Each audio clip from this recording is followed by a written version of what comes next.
Troll ടിവിയുടെ ഭാഷയെ അറിയുക നോ യുവർ ലാംഗ്വേജ് പരിപാടിയിൽ ഇന്ന് ക്ഷണിതാവായി എത്തിയിരിക്കുന്നത് പ്രശസ്ത ഗൈനോക്കോളജിസ്റ്റ് ഡോക്ടർ കൈരളി കുമാരിയാണ്. ഡോക്ടർ, മുഖ്യമന്ത്രി പിണറായി വിജയൻ മാധ്യമപ്രവർത്തകരോട് കയർത്ത് കടക്കു പുറത്ത് എന്ന് ആക്രോശിച്ചത് മാഡത്തിന്റെ ശ്രദ്ധയിൽപ്പെട്ട് കാണുമല്ലോ.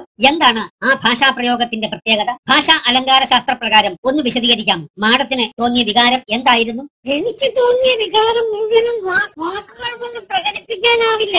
എന്നാൽ ഒരു ഗൈനോക്കോളജിസ്റ്റ് എന്ന നിലയിൽ എപ്പോഴും പ്രസവ മുറിയിൽ ഞാൻ ചൊല്ലുന്ന ദിവ്യ മന്ത്രമാണത്. ഒരു മനുഷ്യനെ ജീവിതത്തിലേക്ക് സ്വാഗതം ചെയ്യുന്ന പുണ്യ ശബ്ദം. അത് ഫലിക്കാതെ വരുമ്പോഴല്ലേ ഞങ്ങൾ സിസേറിയൻ പോലുള്ള മാർഗങ്ങളെ ആശ്രയിക്കുന്നത്.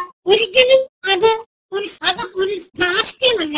ശരിക്ക് മുഖ്യമന്ത്രി ഒരു ഗൈനോക്കോളജിസ്റ്റായി ജനിക്കേണ്ടതായിരുന്നു. വ്യക്തമാണ് ഡോക്ടർ ഉത്തരം. ഇനി നമുക്ക് അഖിലേന്ത്യാ CPM മുൻ സെക്രട്ടറി സഖാവ് പ്രകാശ് കാരാട്ട് എന്താണ് പറയുന്നതെന്ന് നോക്കാം. സഖാവ് കാരാട്ട്, പിണറായിയുടെ ആ ആജ്ഞ ധാർഷ്ട്യം നിറഞ്ഞതായി പോയില്ലേ എന്ന് താങ്കൾക്ക് തോന്നുന്നില്ലേ? ഒരിക്കലുമില്ല. തീപിടിച്ച് കത്തിയമരുന്ന ഒരു വീട്ടിൽ അകപ്പെട്ട സഖാക്കളോട് പുറത്തേക്കുള്ള വാതിൽ ചൂണ്ടിക്കാട്ടിയാണ് അത് പറയുന്നത് എന്ന് ഒന്ന് സങ്കല്പിച്ചു നോക്കുക.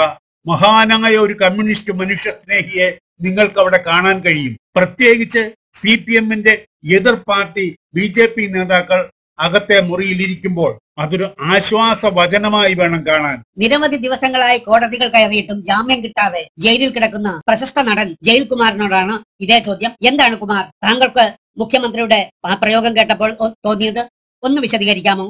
ജയിലഴികൾ തുറന്നുകൊണ്ട് ഒരാൾ അത് പറയുന്നത് കേൾക്കാൻ ഞാൻ കാതോർത്തിരിക്കുകയാണ്.